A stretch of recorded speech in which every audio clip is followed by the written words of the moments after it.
self-serving, persuasive talkers of everything and nothing. We are Conversation Con Artists.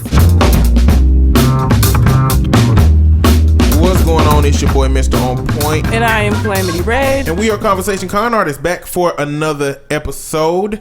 I want to let y'all know about the website. I want y'all to go check out the website, www.conversationconartist.com, where you can leave us some feedback. You can check out our new episodes as well as our old episodes, as well as links to the stories that we're having a conversation about. If you've listened to this podcast and you find yourself potentially or possibly enjoying it, then if you don't mind, review us on iTunes, on Stitcher, on SoundCloud. Leave us some comments anywhere that you hear us.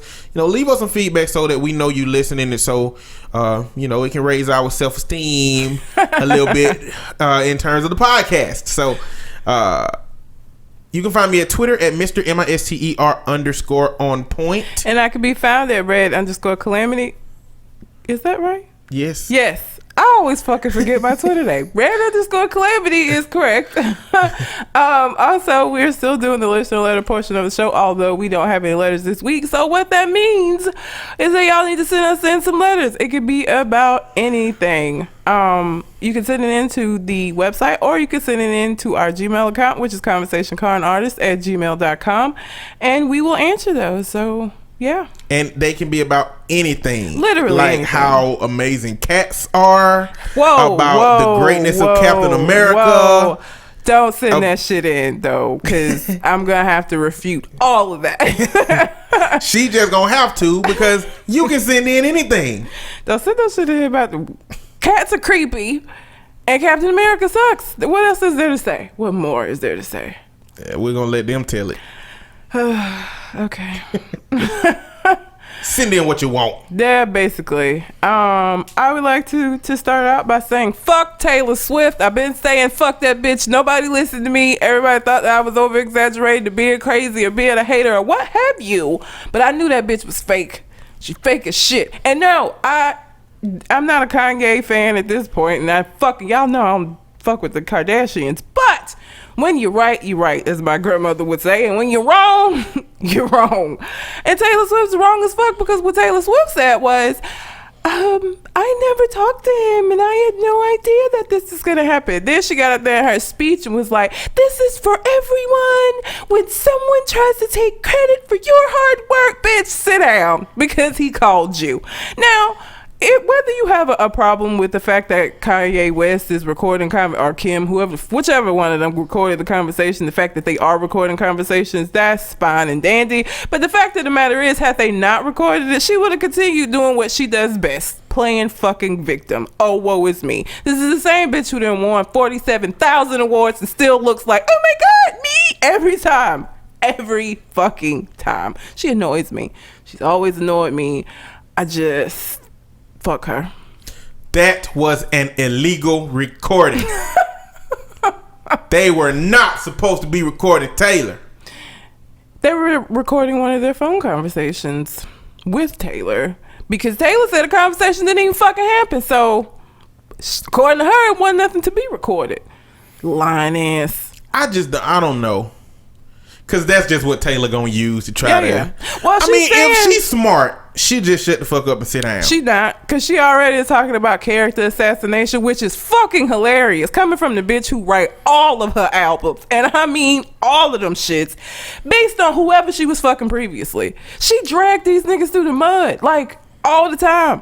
All her songs, and everybody knows who it's about because her relationships is so public, so you know who she was with prior to this album dropping, and you know that's who the fuck she talking about. And that's why I just want Loki to get out. Don't be a Taylor Swift album, Loki. You better than that. Don't do that. Don't even be a fucking Taylor Swift song.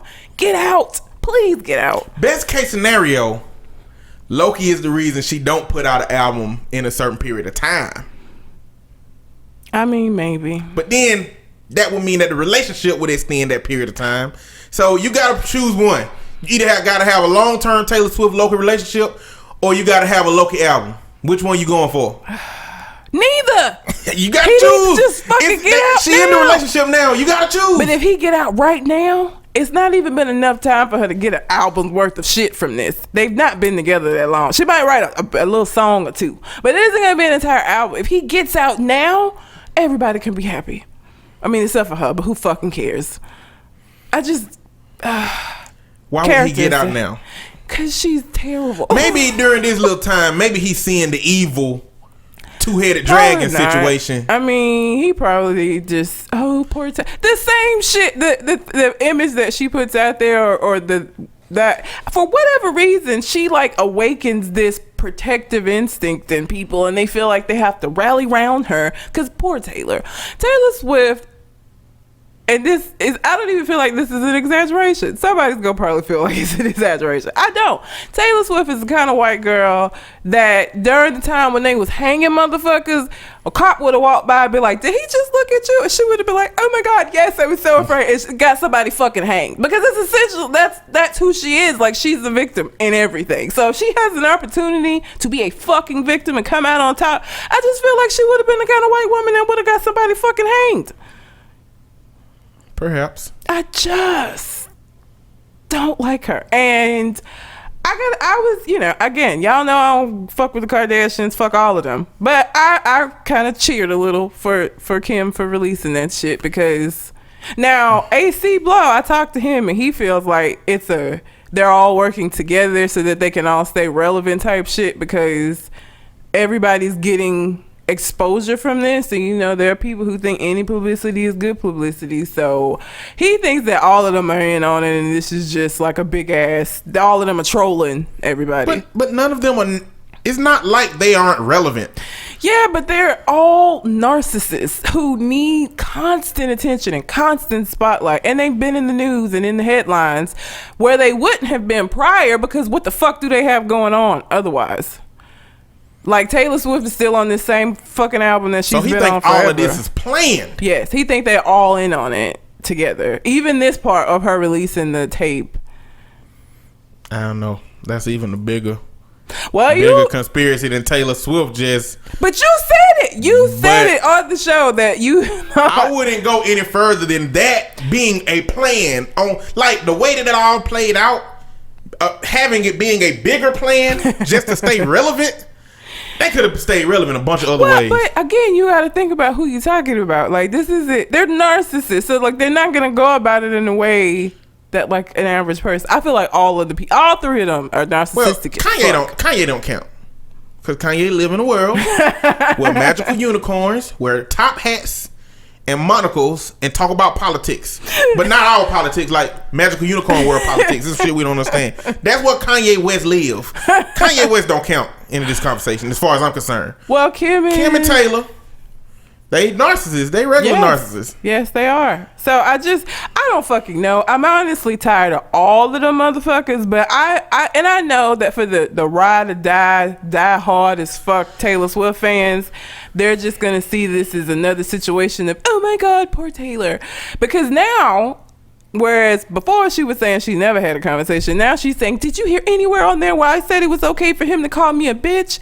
You gave a motherfucking rapper who does hip hop music free reign, because what she said was, whatever you do to the line is fine. Whatever final decision you make is fine. What the fuck did you think? It's a rap song, bitches and hoes, and that's what happens. Like, have you listened to a Kanye West record, motherfucker? Like, I don't understand. She backtracked and said that she did have the conversation, but she didn't give him the permission to call her a bitch, because that was the worst thing. Because him saying, I still think we might fuck, that's okay. But him calling her a bitch, that's too far. That's above and beyond. Like, the fuck out of here, Taylor. Seriously. I just don't understand. Fuck her. And fuck Kim. And fuck Kanye. Fuck all three of them, honestly. If you had to choose the least of the evils... I don't even know it. Out of the three of them, I mean, I just feel like all of them are Satan's minions. I don't, so like hierarchy wise in Satan's army, I'm not sure. Kanye at this point is quite delusional. So like a lot of his shit, I feel like it's just like, I don't know. It's like the homeless person that you see that's kind of like just talking to themselves, and you just kind of like, okay, I get it. Mm-hmm. Like he's not all here. At this point, I feel like that's Kanye's just this is his madness, you know. Kim and Taylor are very calculating bitches, so it would be between those two, I feel like. So I don't know, fuck all three of them, fuck them. And I ain't got no words for him. Continuing with stupid ass celebrity shit. Have you seen Young Thug, his Calvin Klein ad? No, I actually would like for the Men in Black neuralizer to exist so that they can flash me and say anything you ever known about Young Thug you don't know. And so I kind of try to do that myself. By avoiding. Yeah, by trying to avoid. I know that have you seen Boondocks? I have seen Are Boondocks. you familiar with Gangstalicious? I am familiar with Gangstalicious. I wrote an entire blog post about how I feel like, and this is before even this, Gangstalicious is like the embodiment, like he the person version of the cartoon character Gangstalicious on Boondocks.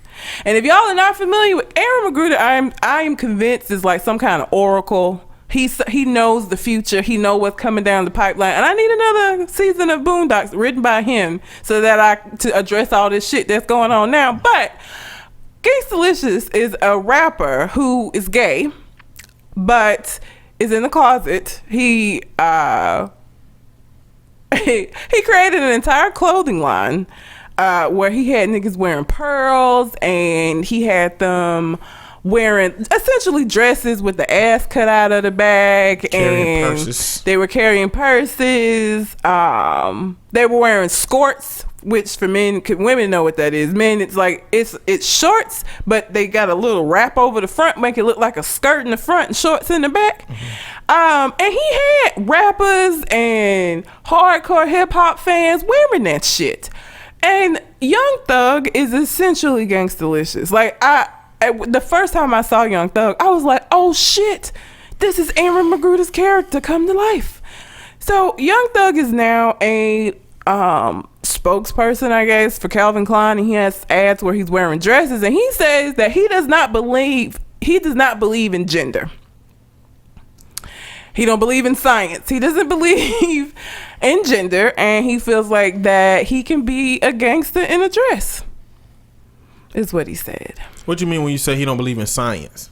Gender. He doesn't believe gender exists. Like it's beyond even. I guess he's piggybacking on Well, I think Jaden Smith's gender fluidity. Well, I think when you talk about gender, you're talking about the societal construct. Well, gender, I looked it up. Encompasses that. It encompasses female and male. It encompasses a couple of different things. Not just sex. Because I thought gender was affiliated with the roles that the sexes play in a society. That's part of it. According to, because I did look it up when he said that. I was like, okay. I guess I should have had that on hand, but yeah, he basically doesn't believe. He believes he can do whatever he wants and be whatever he wants, and that's cool. I've always looked at I always looked at sex and gender as having no overlap. You know what I'm saying? So the state of being male or female typically use a reference to social or cultural differences rather than biological ones. But wait a minute. Depending on the context, these characteristics may include biological sex, the state of being male, female, or intersex, sex-based social structures, including gender roles or other social roles, or gender identity. I wonder what the contexts are It's under which it makes that difference. I don't know. I have to look further into that. But he's Gangstalicious, first of all. Like, I'm convinced that, I don't know, Aaron Magruder knew that this is coming and just decided to like preface it with his cartoon because I mean, Young Thug, what qualifies you to be a gangster? You know what I'm saying? Like, we can talk about The Wire. We can talk about Omar because he was gay, but I bet nobody fuck with him. Hell no. You know, Omar coming, everybody scattered with this motherfucker walk down the street. Exactly. Omar coming, like. So we got sexuality in that context. And then we got gender as to where when you're talking about Young Thug, it has to mean I'm not adhering to traditional gender roles, because the traditional gender roles would tell me that a woman wears a dress and a man wears a pants and shirt. But if he's using being able to wear a dress and to dress the way he wants to as the reason that he doesn't believe in gender roles or gender, then it has to do with that gender role part, because it has to do with just wear. You know what I'm saying? So, but does that keep you from being gangster? I mean, does that disqualify him from calling himself Young Thug?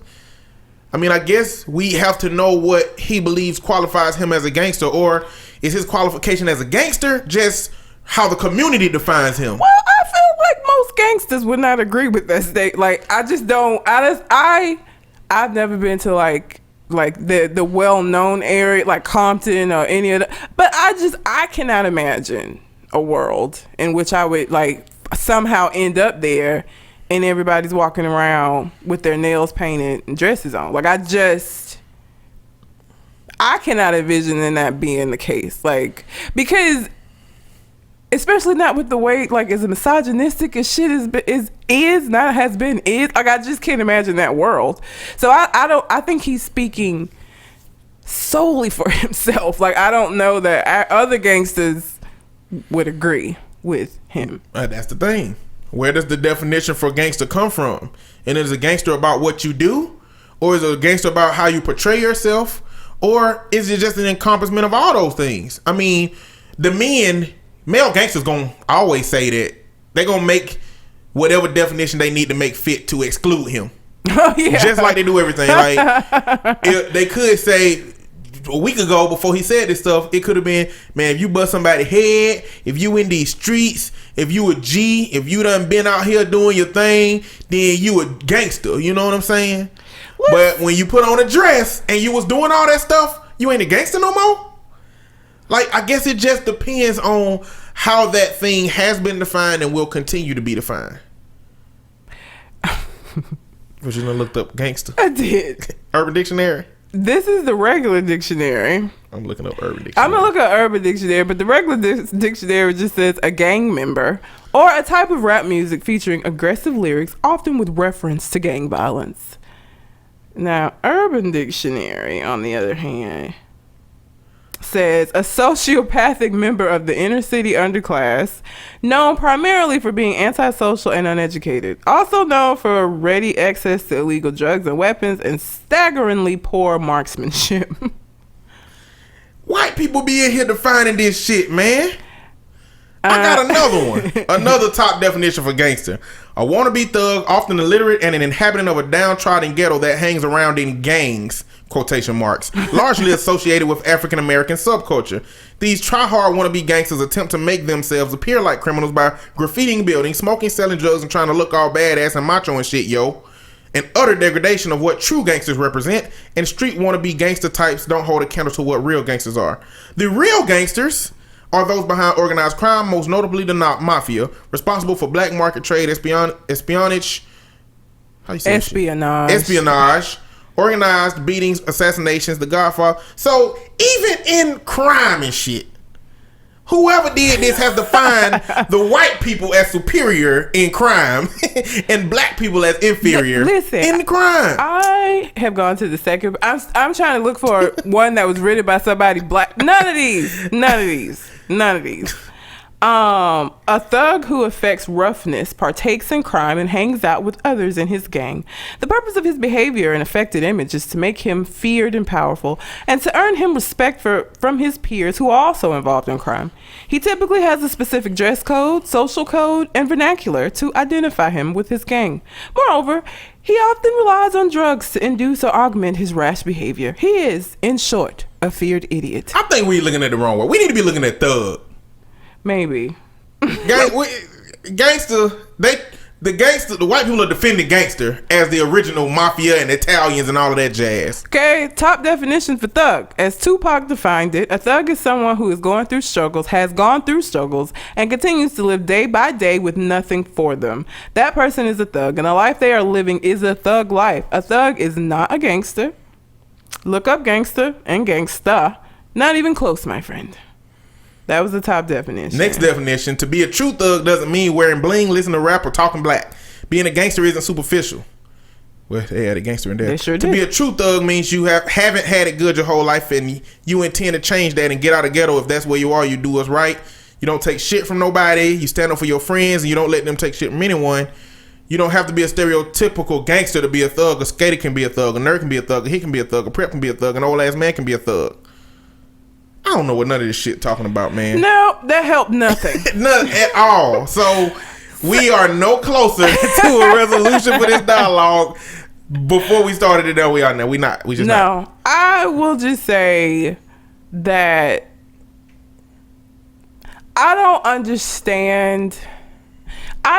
Maybe you can help me with this. I do not actually understand what gender fluidity is supposed to mean. Like, what is that supposed to be? This is how I've kind of pictured it in my head. Okay. So there is a scale of sexuality, right?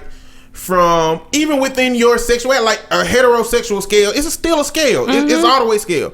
On one side is heterosexuality, on the other side is homosexuality, I guess. I imagine in the middle is asexuality. Yeah. That's neither. Neither. There, yeah. But everybody lies on that scale somewhere. You know, whether it be natural inclinations to be that way or society puts you on that. And we're in one place on that scale. I'm in one place on that scale. I feel like people who are gender fluid feel like they fluctuate on that scale and move back and forth, which means I think they take up a bigger chunk of that scale than everybody else. Like, instead of having one dot on that scale, they have like a whole space. Like, you can have a person from all the way on the heterosexual end and on the homosexual end too, and they just be wherever they is in that. And then you got somebody on the heterosexual scale that stays in that scale. You know what I'm saying? How is that different from bisexuality, though? That's what, because where does that leave bisexuality if gender? Like, I don't understand. How is that different from bisexuals? Well, that's where the difference between sex and gender play a part in the situation. Because if we're talking about bisexual, I think we're talking about the physical attraction that we're supposed to have for those groups. But I think when you're talking about gender, you're talking about the roles that are supposed to be assigned to men. You know what I'm saying? So if you're talking about gender fluidity, I think you're talking about a man not feeling like he has to adhere to such a macho grounded position that society tells a man he gotta, adhere to. But he's still like, I guess what confuses me is that the only thing that's different, according to him, the only thing that's different is that he's wearing his clothing choices. Because the macho-ness, all of the rest of that shit is there. Like, as far as, like, how he treats women, like, all of that is societal. It's the way, the thing that's different about him is the way he chooses to dress. Outside of that, if you put him in other clothes, well, that's how I think that scale is subjective, and it exists for different people, because there's some things men won't do because they don't think men supposed to do them. For example, I coupon. So a lot of men is not gonna coupon just because it's couponing, and because when you look at coupon shows, it's women, and when you in the store and people couponing, it's women. Yeah. And so that's a thing that men gonna do. But I'm not gonna wear a dress. I'm not going to kiss a dude. So. Or call them your lovers or your hubbies, husbands, whatever it was. And it's some men who won't kiss their sons. But it's some who. So I think that scale, if you're talking about gender fluidity, I think in my head the way I've been trying to construct it is that it's a scale that exists at which it's a more rigid level of movement for some people, but for some people the movement is just greater. And it don't have to be that everything is on that other end. It's just those things that you as a man, that society tells you shouldn't do, you go over there for that particular thing. That's just how, I mean, when I first heard it, I've been trying to construct it. I would have to talk to somebody about gender fluidity, or something would have to happen on Facebook for gender fluidity to be a topic or dialogue, but that's kind of how I've been framing it in my head. I wish AC was here. I just wonder how the hip-hop community feels about... Calvin Klein has done this ever before. As far as like using a rapper, this is the rapper he chooses. Like, I wonder how the community feels about that. Like, him being the one that's chosen. Because there's been other rappers that could have totally modeled Calvin Klein. But I'm certain that Calvin Klein wasn't looking for a rapper.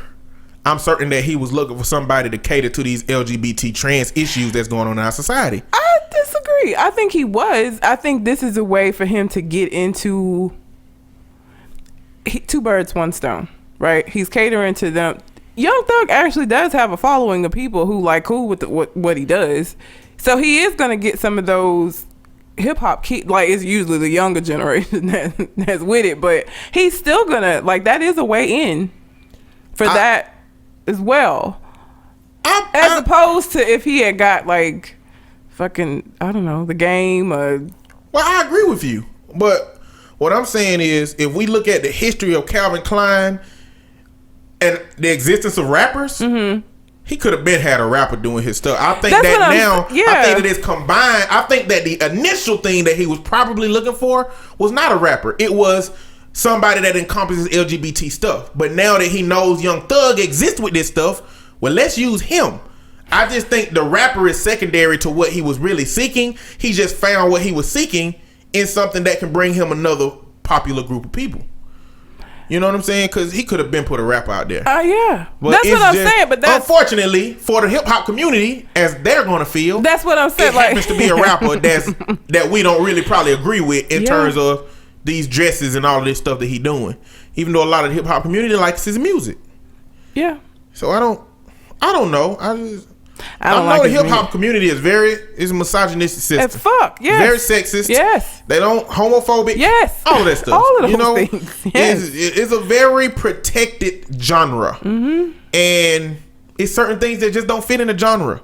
There are women in the genre that succeed, but women generally don't fit. One at a fucking time. Yeah, women don't generally fit in the genre. No. Homosexuality doesn't fit in the genre. White people don't fit in the genre. It's a lot of things that don't fit in hip hop, and it's very protected. Although I kind of like Jeezy. Jeezy. Not Jeezy. G-Eazy. G-Eazy. That's a white person? Yes, he is white. I like Logic. You heard Logic? I like him. I mean, I like a Mac Miller song.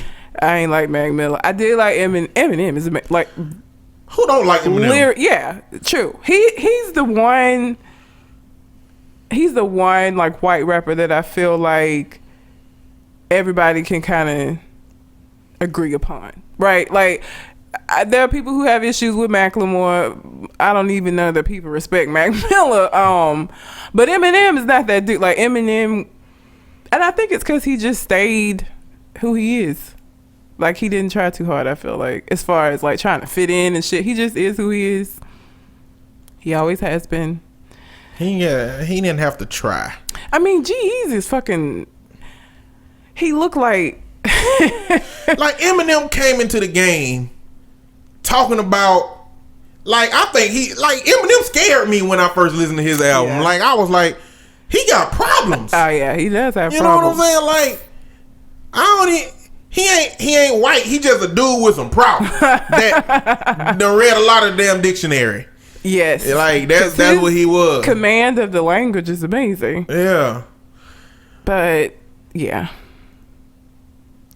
I guess I don't know. I ain't no Young Thug fan, and it isn't because he wears dresses. I just don't fucking like him, and I don't understand what the fuck he says in his song. I am not the person that's gonna listen to some shit because the beat is nice.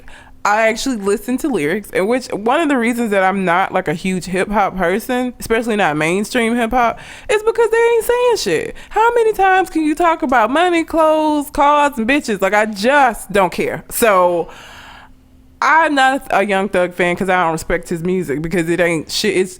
It's mumbling over a nice beat. Cause I had to look up what the fuck he says like on Rap Genius. Cause I don't fucking know. I can't understand this nigga. He doesn't enunciate his shit.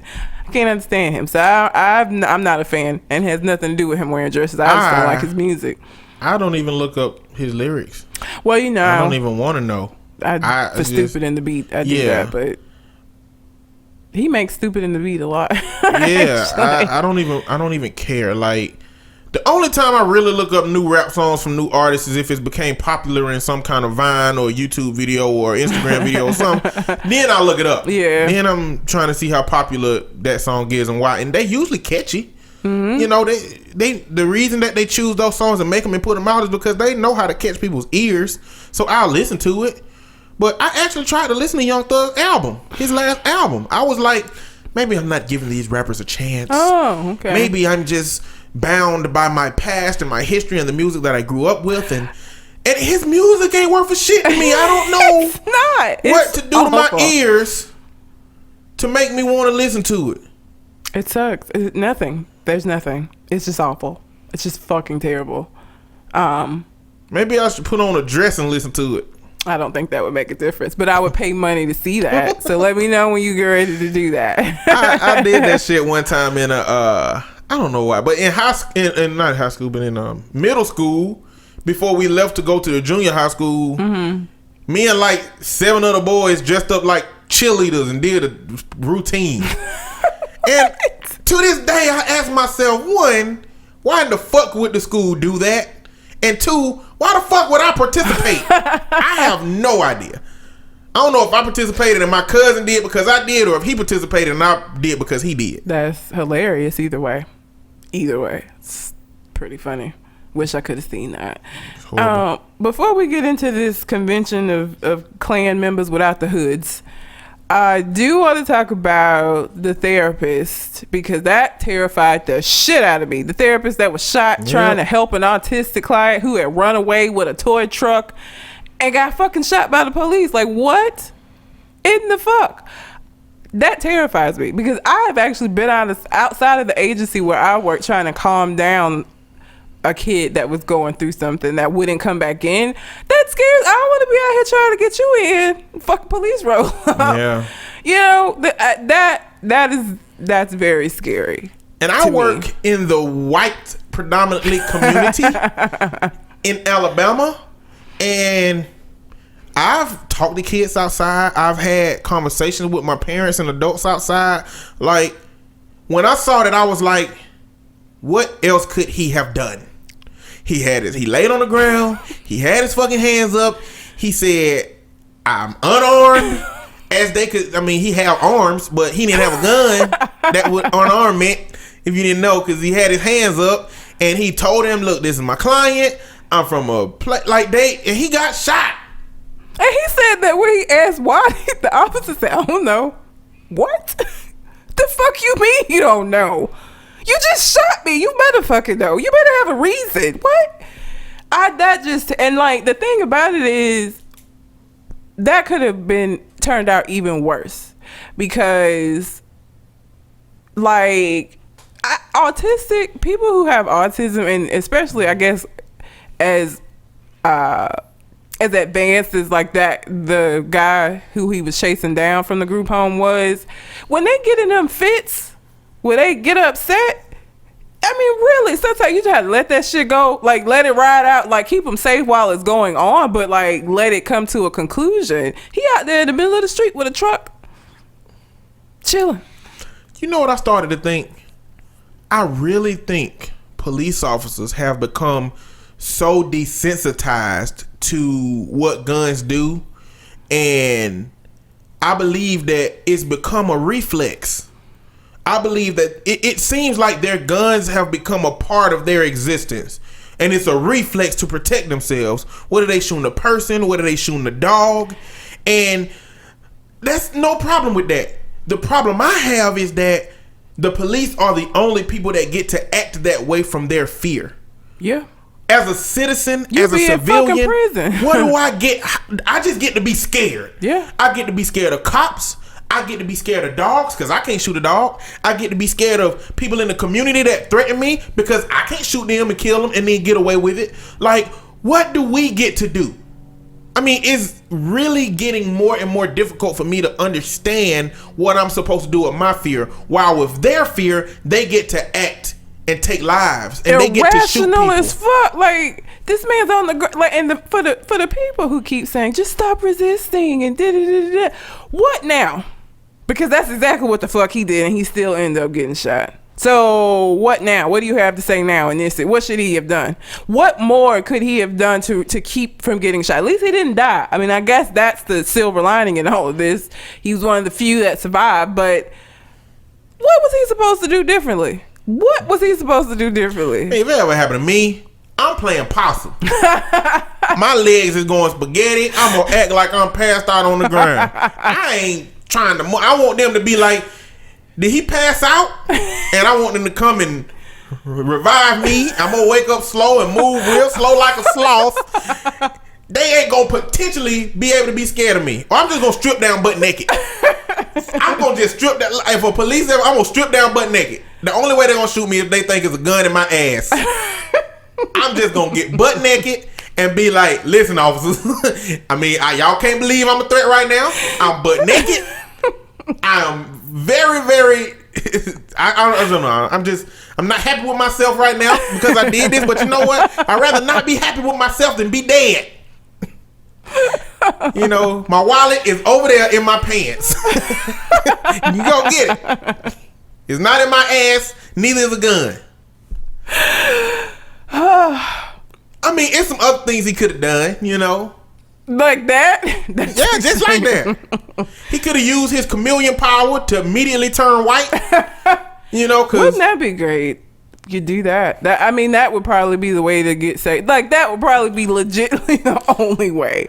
Because, like, seriously. If I had a chameleon power, I would strip butt naked and just go hide on a wall somewhere. I mean, butt naked is still involved in this situation, but it would save me. Like, they're gonna be like, where did he go? He must got one of them damn chameleon powers. I'm sorry. I just don't understand. Like, I hope he sues the fuck out of them. Like, 100%. Because he's alive and can tell his story. And that's another thing that I don't think people understand. When the police are shooting folks and they're dying, all we get is the police side of things because the other person can't say shit. I mean, we have the cameras and stuff now, but even with that, people still find a way. What happens is they'll go, and I don't give a fuck if this person stole something when they were 10 years old and now they're 50. They're gonna go and, he was a thief and he had a record and all of this shit. That the victim becomes the perp, essentially, in these cases. So at least he alive and he was doing his fucking job. Like, he was doing what a very difficult job. Like, I don't even know that I would do well working in like a place with severely mentally ill like people where they can run off and you have to go get them, and it could be dangerous. And the guy was not a small guy. The guy that has autism was not little, so he flipped the foot. And that's another thing. What would have happened if they running up scared the guy with autism? Then what? They gonna shoot him? You know what was the most messed up thing out of this situation? I don't think you know how damn hot this fucking concrete is out here. He laid his ass on the concrete. I would have been like, hell no, officer, please. Just I don't care. I'm not laying on this concrete, sir. And then, but he said the worst part of it was they flipped him over after he had been shot. Handcuffed him, and he bleeding now. And he bleeding. Like, and they just left him there laying on that hot ass pavement bleeding until. And he said it took like 20 minutes for the rescue to come. Where is the empathy? Where is the value for life? Where is all of that shit? If he would have got shot in the wrong place and the leg could have bled to death. Yeah, and that artery, yeah. What happened to cops that'll put him in the car thinking, this might not have happened the way that it happened. Let me get him in the car and get him to the hospital. What? I mean, that is a part of that situation that would have made him say, you know what? That cop did the wrong thing. He knew that what he did wasn't the greatest decision he made. But hey, I'm alive. He showed some concern. He got me to the hospital. But for it to happen and then to be like, you know what, just lay your ass on that hot ass concrete in these handcuffs and bleed and then we'll get an ambulance to you when we get you. He probably ain't get no apology.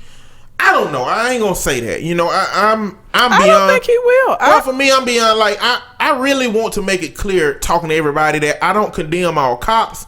All cops ain't bad, but I think when cops make mistakes, which they are a lot of times mistakes, a lot of times that they are irrational fear-induced mistakes, and a lot of them are things that didn't have to happen based on those interactions.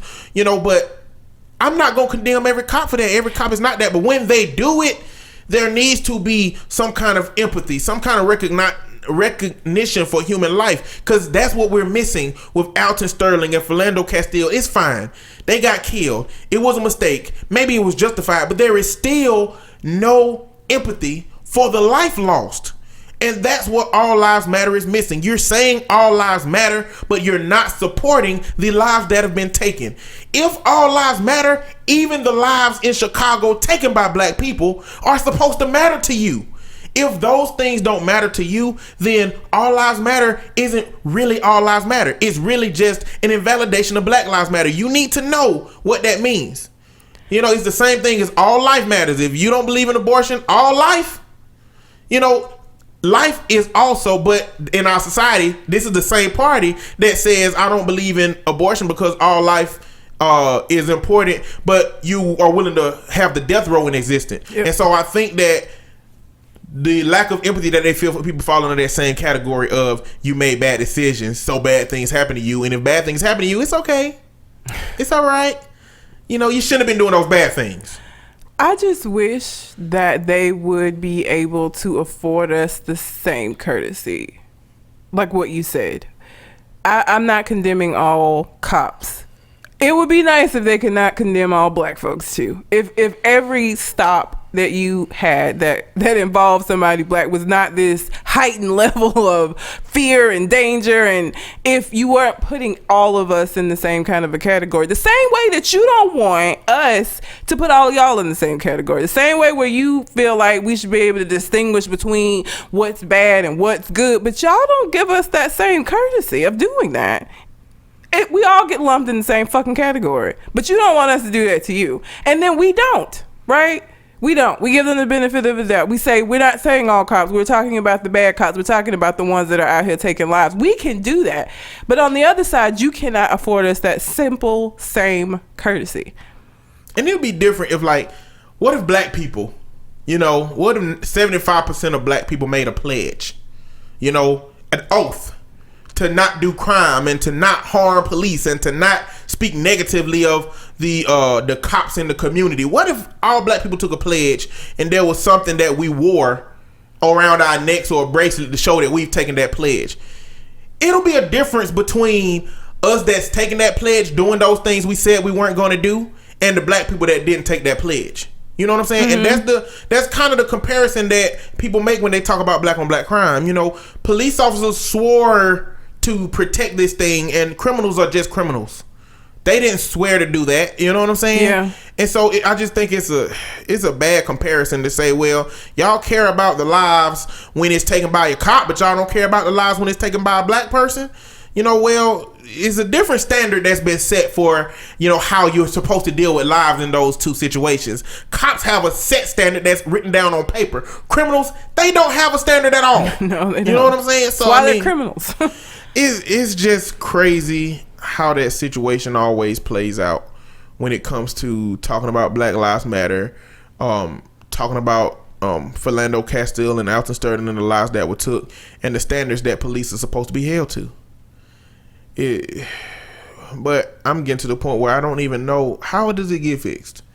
You know what I'm saying? I don't know.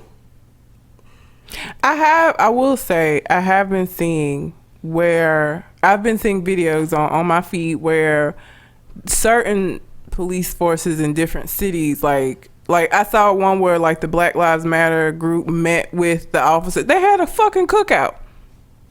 All of them had a cookout together, and it wasn't just them sitting down eating. They actually had a question and like with the police, and they talked. And that was a nice thing to see. I don't remember what city, what state it was. Well, it was another city where a Black Lives Matter representative said, we ain't finna have no cookout because barbecue ain't gonna solve these problems. You know, and that's the problem. Like, as a culture, we have got at some point to unite the people who have a similar message and understand what we need to do, because it's not about barbecue. No. It's about trying to build a better relationship with the people in the community.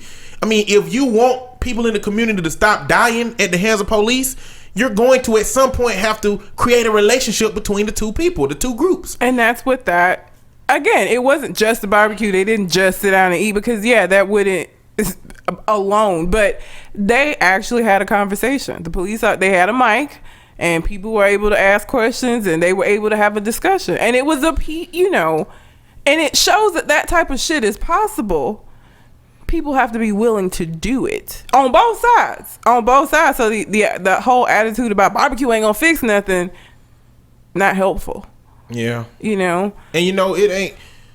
Another problem is every community and every police force is different. Yeah. There are some police forces out here that have a very low rate of interaction between African Americans, and how it's probably still disproportional to the white community, but you got some in which is ridiculously racist. Yeah. As deemed that way by the Justice Department.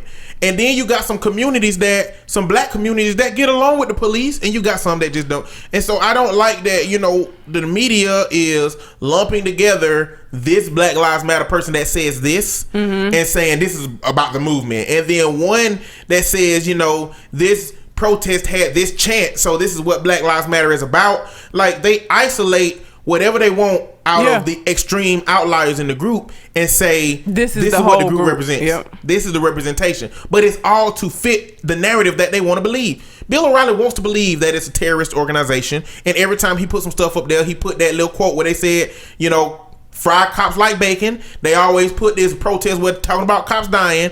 They always put up these things that just reinforce what he want to believe.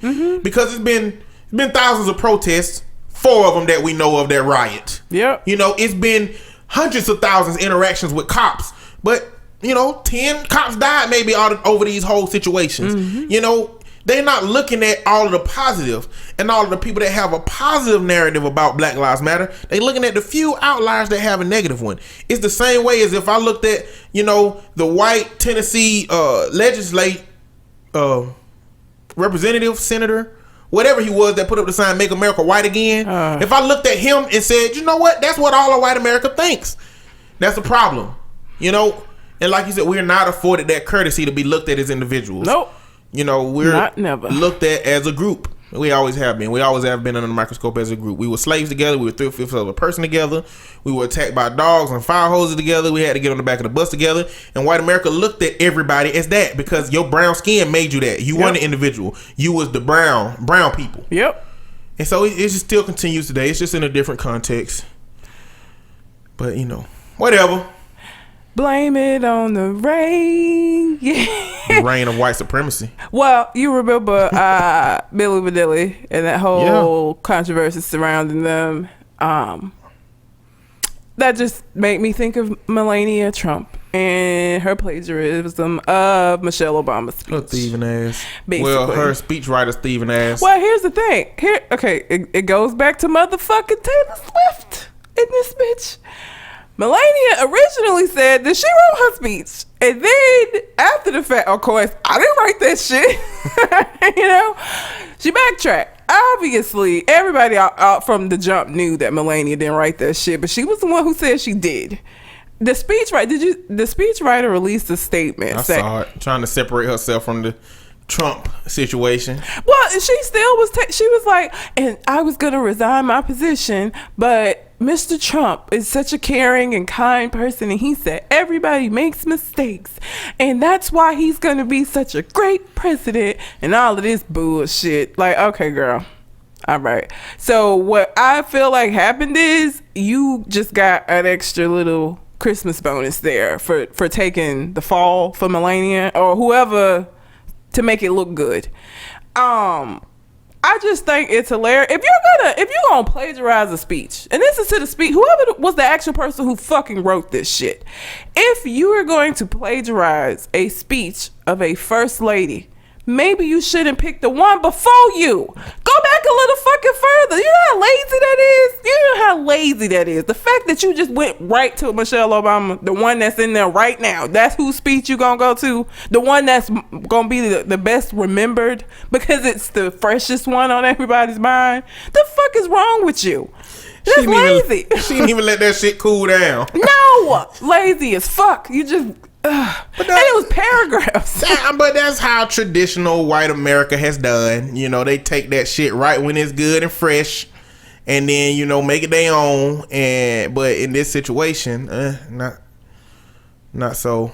And that is the answer to Steve King's question about what subgroup has contributed more to Western civilization than white folks. Let me tell you what white people have contributed.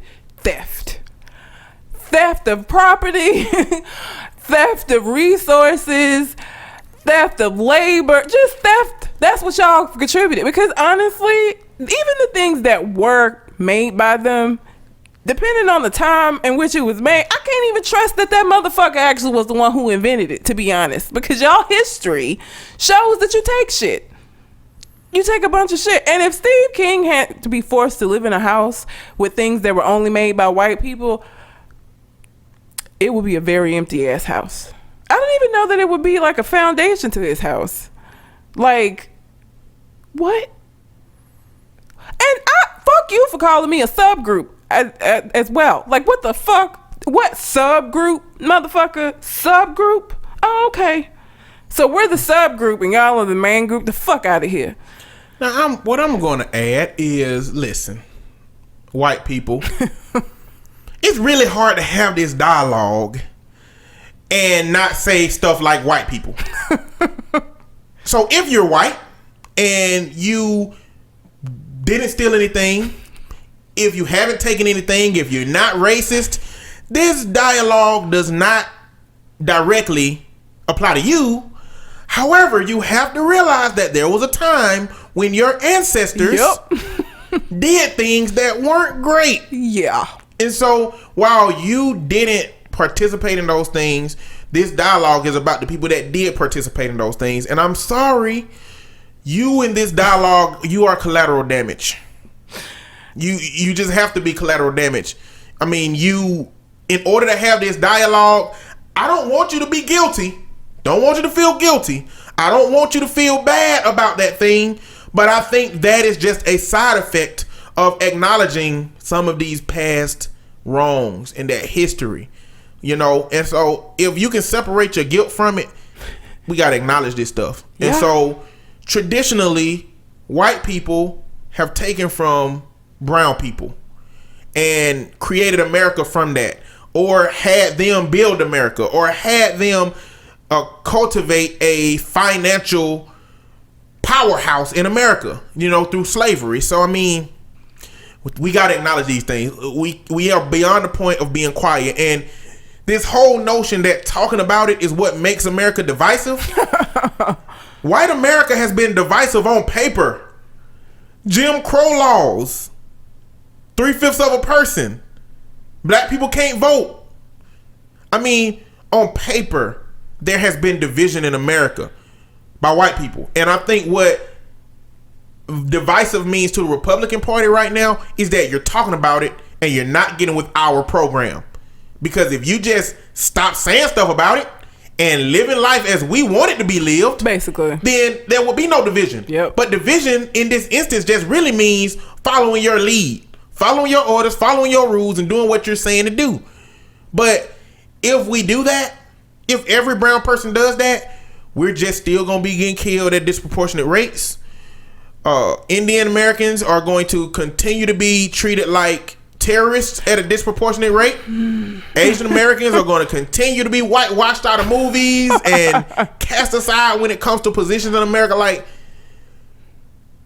we have to have voices for ourselves. We have to speak up for ourselves. I do want to give a shout out to Black Twitter for all of the Melania Trump tweets about her original lines, and they were taken from all kind of songs, all kind of movies. I love Black Twitter. They were God going bless you. hard. And Jesse Williams was like at the forefront. Like Yeah, he they say he like, started it. Yeah, he did like 20 of them shits like back to back. So yeah, shout out to Black Twitter because they always keep me laughing. Do you want to talk quickly about the KKK meeting without the hoods? Let's talk about it. Republican National Convention. Well, we kind of already have a little bit because Melania's speech was done during the Republican National Convention.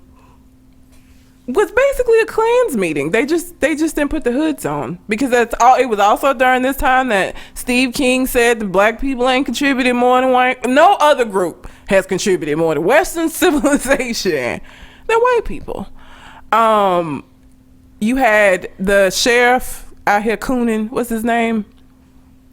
David Clark out here cooning, and he was celebrating that the acquittal of that police officer, and it was just a Klans meeting essentially, but they don't wear the hoods no more. I don't know. I want to call it a Klans meeting. I feel like just without the hoods. I mean, I think we can call it like a CEO meeting. A culturally insensitive CEO meeting. I don't even know that it's cultural insensitivity as much as it's just blatant. There was a lady holding a sign that said no racism, no hate, and they was like running around chasing this lady with a fucking American flag trying to cover up her sign, and she was like a white lady. This was not a black person home because you have got to watch the video. Did you watch where Steve King said that? I watched it. Did you see that black black lady? That black lady wanted to fuck him up. I could see her saying in her mind, "You need this job. You cannot jump across this and fuck him up. You need this job. You can't do it." Cause she was like sitting on some rain. The mediator knew what was about to happen. He was like, "Hold on, we not going. No, no, bad king, bad king. It's okay, man. When you ain't gotta address that." She was hot. Like her facial expression was just, yeah. Oh my it was God. rough. She was ready to fuck him up. And she could have took him. His little old white. She would have been able to fuck him up. I just hate to invalidate, because I don't like generalizations, and there's some Republicans out there that don't follow behind this whole rhetoric. Were they at the convention though? Yeah, it's tons of Republicans. That's been a big criticism of the Republican Party after the RNC, because there are a lot of Republicans that don't follow Donald Trump and that are not with it. Like that's the inner party criticism. You know, from our side, it looked real bad, everything they was doing. But from in the party, there is just a lot of people like Ted Cruz coming out and saying that he wasn't going to support Donald Trump. Yeah. None of the Bushes showing up to. This is the first time in like 60 years that a Bush has not been to Republican National. Like, it's starting to show the division within the party, and that's a lot of criticism. So I don't want to just generalize and say that they were all like that. It's a lot of the outliers, the people who are screaming, the people who are yelling, are the ones that are the biggest bigots. But everybody else that's silent, they silent because they ain't with that. But I don't. The silence to me is agreeance. Like, you're not speaking out against it. Like, you don't have a problem. You're not verbally saying, okay, this is some fuck shit, and this is not what our party stands for, and this is not what we are trying to accomplish. Your silence could be taken as compliance to me. Like, I think we're so quick to give them the benefit of, again, we ain't afforded that shit ever. Not never. Or we afforded, like, okay, maybe it's not all of them. Maybe it's these extremists.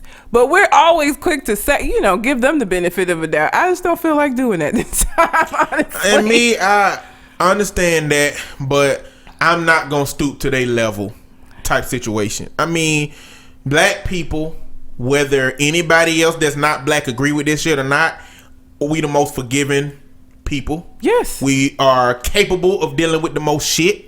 I don't think nobody else can deal with shit that black folks deal with. We've been dealing with shit since we got here. Yeah, I think that we can afford giving people the benefit of the doubt even if we don't get it. You know, that don't mean we accept the shit they give out.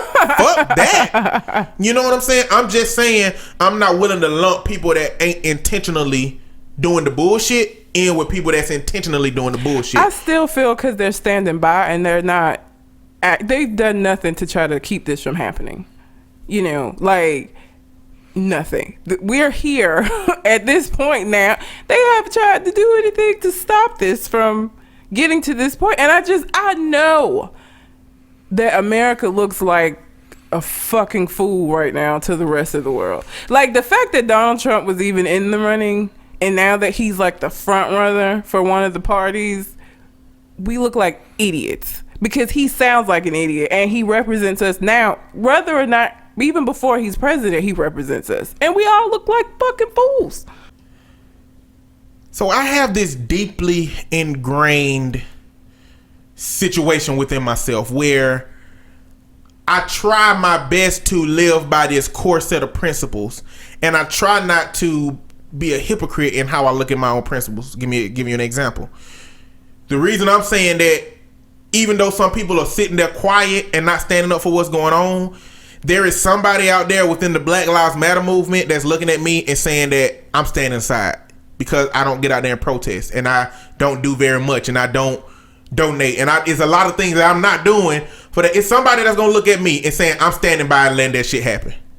You know what I'm saying? I don't know that that's the same situation though. Like, I feel like one group is trying to accomplish something good. Another group is standing by while their major group is fucking up shit. Like, that is, I mean, literally, I really feel like if Trump gets in office, America's gonna go to shit in them 4 years. Like 2 years in, I feel like it's like, so they're standing by and allowing something really bad to potentially happen. By their silence, they're, again, it's essentially like, okay, you're not completely silent. I mean, we talk about this stuff on the show. You may not be out here marching and protesting, but anybody who knows you knows where you stand on it. I don't know where you stand if you just sitting by silent, letting him, like, you don't ever say anything. You just sitting there in the middle of this Klans meeting because you're part of their group, right? Like, I've said, the answer is not to kill police officers. And so anybody that goes out here killing police officers under the guise of this is what we need to do to get equal, I'm not with that. And I will say that whenever necessary, I'm not with that. That isn't what I feel like this movement is supposed to represent. And those people do not represent my ideals. I will say that. Like, they're just sitting back and allowing this fucking circus to happen. And that's why I feel like that's different. I don't think they look at it as a circus. I mean, what it looked like to me. Well, that's our perspective on it because we just have a different set of ideals. I was telling somebody the other day that Fox News skews the truth and they try to fit everything into their narrative. Mm-hmm. MSNBC do the same thing. It's just that I believe the shit that MSNBC doing it for. The stuff that Fox News do it for just don't make sense to me. Republican shit just don't make sense to me. It don't make sense into how you build a country. It don't make sense into how you maintain a country. And I don't even think Republicans look at how to build a country from what the country is today. They look at trying to build a country from how it was written originally for what the country was back then. So they trying to fit these old ass rules into how a new ass rule country is supposed to exist. How are we supposed to take into account the advances in technology and the advances in transportation and the advances in communication, the advances in our understandings of life and our philosophies and our faiths? How are we supposed to take all of that shit into consideration, trying to fit all that new shit into an old ass pre-existing document when that shit didn't exist?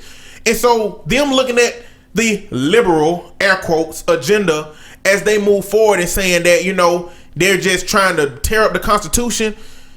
The Constitution is an old document that you trying to fit new shit into. I've been said I feel like it needs to be rewritten.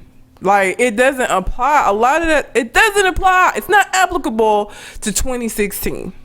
It was written in fucking, like, I I think they need to not strap it as in throw it away. They need to start again. What are the ideals that we want? The same way that they did it in the beginning. I don't even think they need to start it over.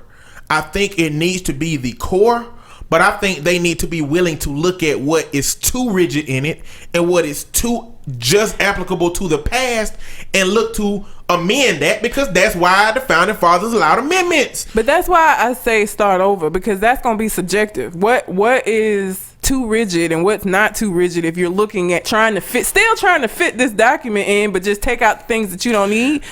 They're not going to be able to agree on that. That's why I said just start over. To be real, I don't think we never going to do that, because the founding fathers were fucking geniuses. That's just what they were. And it might be that they were geniuses for the time. If they was out here today, they might be fucking up technology. But for the time that they existed in, they were geniuses. They created a whole system that worked perfectly for them. We ain't got no geniuses today. We ain't got nobody that's willing to be a genius. We ain't got nobody that's willing to look at how to make America the most efficient place to live for everybody. You know what I'm saying? But even they didn't for everybody. They did it for them. For the people that were at the time, like for the time, they did it for them. For them. That's what the Constitution was written for. And that's why this shit don't apply to us, because it wasn't written with us in mind. You have to understand what was going on for us at the time that it was written. And that was what was written into it. Like, we weren't included in that. And a lot of the founding fathers talk shit about slavery. A lot of the founding fathers were like, I mean, they might have had slaves, but they was like, you know, this is a fucked up thing we doing. You know, but this is what we got now, so we gonna make a constitution based on what we got. You know, and so to still adhere to that shit is ass backwards to me. Yeah, it is. It is indeed. But I mean, like I said, like, I just hate painting anybody with a broad brush. If I don't want that shit done to me, I ain't gonna do it to them. Yeah, you know, I don't really give a fuck about the Republican National Convention. You know, but I do know that there is a scale of people in there too, down to Republicans that really are liberal, you know, but they families been telling them to vote Republican their whole life, but they still in that motherfucker, up to people who, you know, if hanging niggas came back in style, they'll be out in the town hall, you know, with that shit. Front center. Like, it's a big scale of people. I don't want to paint everybody in that town hall hanging, you know, niggas mentality as everybody else. But okay, and I don't want to necessarily even hold them responsible. Let me ask you this. So when the Klan's shit was going on, do you think that everybody that was involved with that wanted to be or believed in that or didn't have an issue with it? Like, I feel like it was exactly the same situation where there was a scale of people who maybe didn't themselves lynch anybody, but also was in attendance to the lynchings that just kind of... I also think that there were people who knew that a lynching was going on but stayed in their house because they didn't want to see that fucking shit. You know? But you got to think of what a person seeks to lose, because if you come out of the closet as a liberal, if you got a Republican family, your ass is disowned. You know, if you got a traditionally Republican family and you come out as a Democrat, you might as well goddamn be gay. You might as well.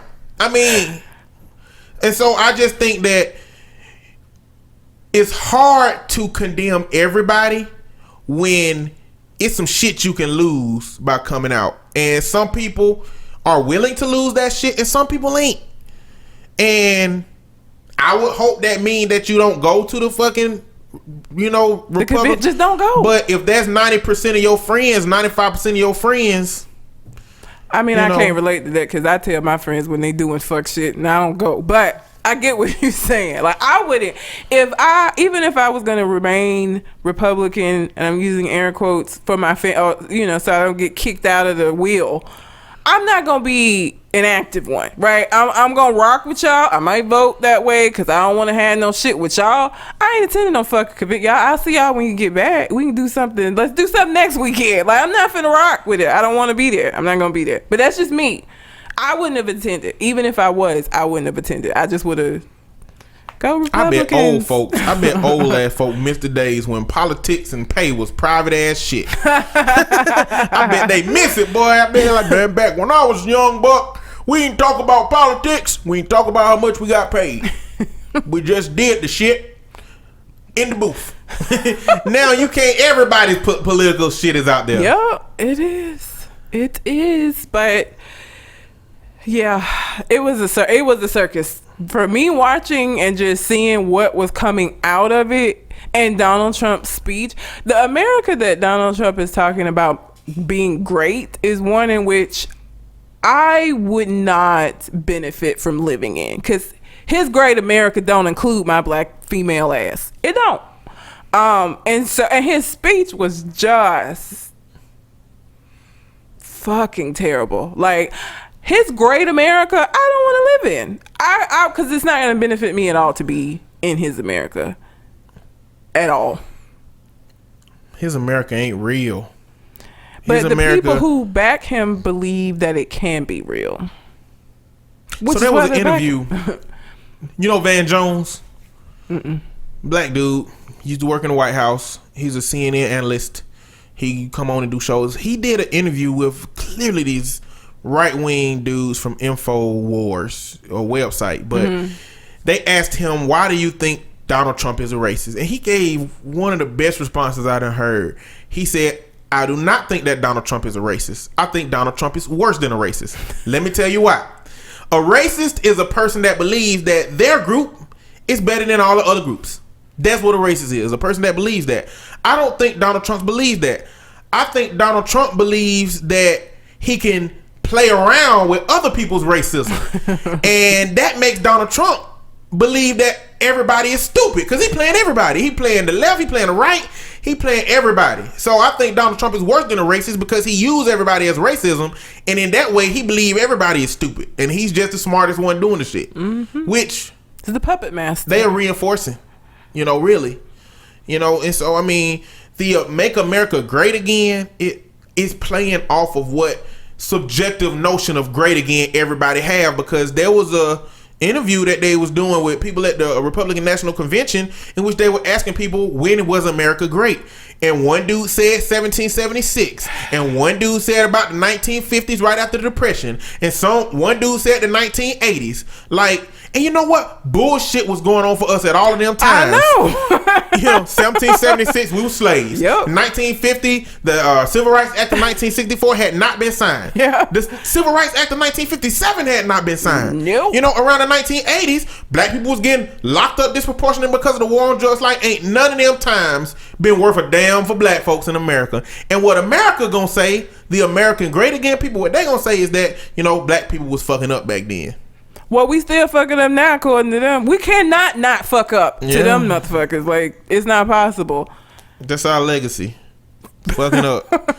And, I'm really tired of this dialogue about, because I was watching a video today in which one officer was saying, black people are responsible for the most crime. Well, do you know how crime is calculated? It's calculated by how many arrests there are in that community of black people. Do you know how black people get arrested in those communities? Well, police officers spend more time over in those black communities than they spend in any other communities. We already know that white people and black people do the drug at about the same rate. But in every community, a lot more black people are arrested and incarcerated to drugs versus white people. And so I'm just really tired of this dialogue that the system that is fucked up gets to determine how fucked up everybody else is in the situation. You know what I'm saying? It's the same way as a police officer investigating their own bullshit. You know what I'm saying? That's like my mama. That's like me taking a cookie that I wasn't supposed to have, giving my brother half of that shit. He didn't take it, but he ate half of it. And my mama saying, I'm gonna let y'all decide what wrongdoing was done. We didn't do shit. We do nothing. Did nothing bad happen. You know what I'm saying? That's the police force. Yeah. And you know what? My brother taking that cookie, that's a police officer that ain't saying shit when this police officer just took a whole goddamn cookie he wasn't supposed to take. You know what I'm saying? He can say shit, but the whole system, it pushed that shit under the rug because you're trying to maintain the integrity of your entire system. And you can't do that by taking initiative to racist shit, because you know why? It don't matter if you take the initiative, because that's a part of the societal shit. Because the reason that police captain ain't gonna take that shit seriously is because we don't want the media to say we racist. We don't want the Justice Department to come down here. We don't want to be investigated. So, I mean, it's a big ass fucked up ass system, fucked up ass cycle. It's fucked up from society. It's fucked up from the individuals. It's fucked up from history. It's fucked all the way around. All I want is somebody to acknowledge that shit first. Just acknowledge it. Motherfuckers ain't even willing to say, yeah, that shit might be going on. Somebody believe that racism turned off for all white people at the same goddamn time. That's what people got to believe to be saying racism is gone. Racism turned off for everybody at the same time. We are in post-racial America. The fuck? Bitch, we is not in no post-racial America. No. Racism did not go off for everybody. If it went off for you, which I doubt, all the way, because you got some subconscious remnants of that shit left. If it turned off for you, I can assure you it didn't turn off for your racist ass granddaddy. It didn't turn off for my racist ass granddaddy. The only difference between my racist granddaddy and my white counterpart racist granddaddy is that he's probably wealthy. Yeah. And my granddaddy ain't never had shit in the context of what white people at his age could have had at that time. Yeah. So I don't know, man. Damn, this episode sound racist as hell. Thinking about all the shit I done said. I don't know that it sound. I mean, it don't sound racist to me. Not to be. I've realized that if somebody asks you a question, the best way to answer that question is to think about who you're talking to. You know what I'm saying? If somebody say, how do you feel about Black Lives Matter? It's different if a black person asks me. That's a different response. If a white person asks me, that's a different response. If an intelligent person asks me, that's a different response. If a dumbass ignorant person asks me, that's a different response. Like, I feel like I need to know who I'm talking to before I talk and before I answer questions. Yeah. But like today, I've been talking to black people, white people. I haven't really. Everybody need to hear this, but I don't know. It's hard to do that. It just comes off very. It's gonna come off very harsh to white people. Well, sorry, white people. I mean, I wish you had melanin. It's great. We can spend more time in the sun. Ever. I ain't never used sunscreen. No, I do sometimes because I don't want to. You know. If a police officer made my black ass lay on some hot ass concrete, you know, I wouldn't have no big red marks on my body. You know what I mean? Melanin is the shit, man. It is. But you can't get it by laying in the sun. Your ass gonna get melanoma. I'm just letting you know you gonna get skin cancer. Thing. Whole different thing. Like if they can inject melanin, like what do you think would happen if there was a technology that can inject melanin to your skin, you turn brown? Like I think Paul Mooney said it best. Everybody want to be a nigga, but don't nobody want to be a nigga. I don't think that they would be lining up to get brown because they know how they would be fucking treated otherwise. They would be until they see their friend do it, and then it just go bad for them. Their life changed immediately. I will say this. I will say, please, for the love of all that is holy, all of you people who were Bernie supporters that talking about you ain't gonna vote, don't fucking do that, okay? Because here's what's gonna happen, right? Everybody that like is for Trump is gonna be there front and fucking center, and then all the people that are there for Hillary are gonna be front and center, and then all you motherfuckers who still salty about Bernie not gonna vote at all, and I'm gonna have to live in a world where I have President Trump, and I'm not here for that shit. Okay, at this point, in every election, I mean, this is not. It's I think to a more extreme extent this time, but I feel like every election is picking the lesser of the evils. This is no fucking different because here's the thing, people. Whether you vote or not, one of these motherfuckers is gonna be your president. It's what it is. That's what's gonna happen. That's it. So regardless of whether or not you were ride or die for Bernie and you pissed that Hillary got the nomination or you don't like her ass, at this point what you have to say is who is the lesser of the evils, because one of them is gonna be in office. You not voting ain't gonna mean that we just gonna be out here presidentless in this bitch. One of them is gonna be in office. One of them is gonna be in office. Please don't let it be Trump, because I just fucking can't. Please don't do that. My brother said that we're choosing which plate of shit we want to eat with the presidents. I don't agree. I don't agree with that. I think we choosing which plate of unseasoned rice that we want to eat. You know, because they'll still be palatable. But in that way, I think every fucking president done been a plate of unseasoned rice. Because the fucking president gets 4 years, and they might get one bit of legislation, or they might get one fucking scandal to represent their presidency. Mm-hmm. That's it. That's it. All of them are palatable.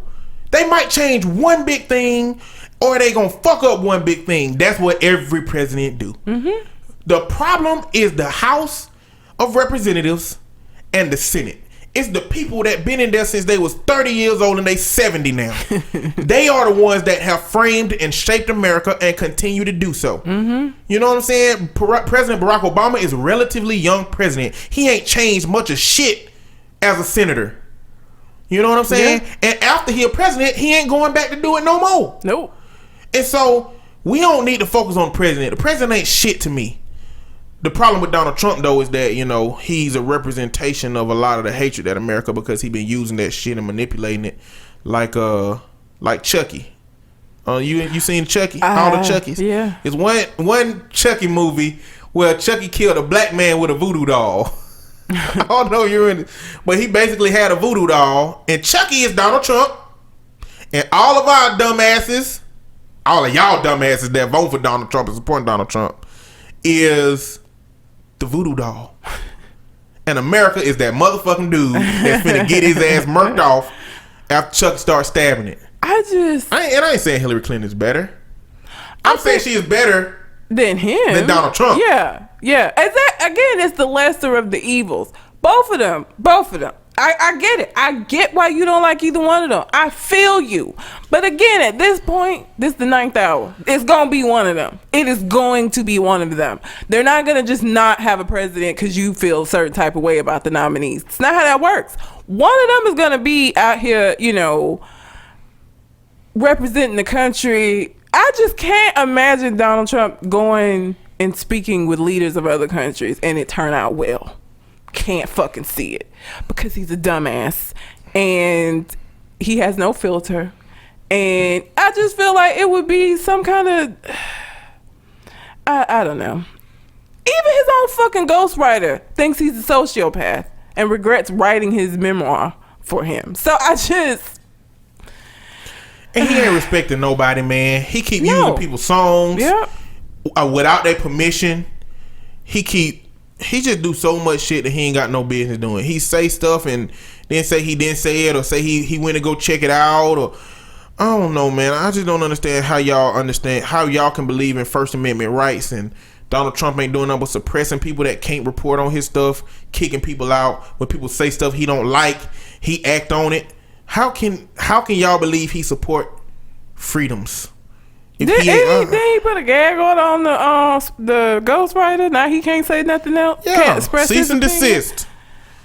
Like, he has a right to feel like you ain't shit, and he has a right to feel remorse for writing your memoir. Very much so. He got that right. You can't fucking very tell him. much so. But it is what it is. Politics. And shit. Yeah. I hate politics. I do too. I don't want to talk about politics no more after this. That's just what I say about the fucking Kardashians, and then here we go. But the Kardashian is very specific. It'll be like me saying I don't want to talk about Ted Cruz, and I talk about Ted Cruz all the time. Yeah. But she is the fuel for your rants. Fuck. And hatred. But you know, whatever. That's all I got to talk about, man. Alrighty. I will just quickly say to the men that are listening, please do not send unsolicited dick pics to women. They don't like it. They don't. If they didn't ask you for that, they're not gonna. I just can't imagine what response you think you're gonna get. Like, what do you think they're gonna say? Like, you think, oh shit, look at this. Like, what response? Like, I just don't understand. Please stop doing that though.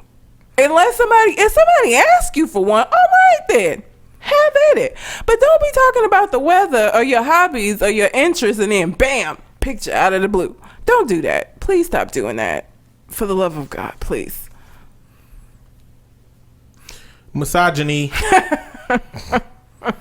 It's annoying, and it. Yeah, don't do that. I can't identify. I've never been sent to meat pic. It's disturbing. Have I been sent to meat pic? I mean, gay dudes is bold sometimes. It's very disturbing. I've never been, again, because never been sent to meat pic. in my experience, it's never. We'll be talking about like the most random, like it'll have nothing to do with anything, and they'll just send a picture, to the point where now if I'm having a conversation with somebody that I like just met, and I get the notification that they sent me a message, and I see that it's a picture, I don't even want to open that shit no more, because now I'm kind of like, there wasn't really there wasn't anything in the conversation that warranted him sending a picture. So like, what is this a picture of? Like, now I got to be afraid that you forced your penis upon my face or my eyes. Please stop doing it, y'all. It's not cute. We don't like it. Just fucking stop doing it. So yeah. Don't do it, fellas. Please don't. Jesus, please. You got anything else on your mind? I do not. That was it. All right. Until we come to the next conversation. We out. Holla.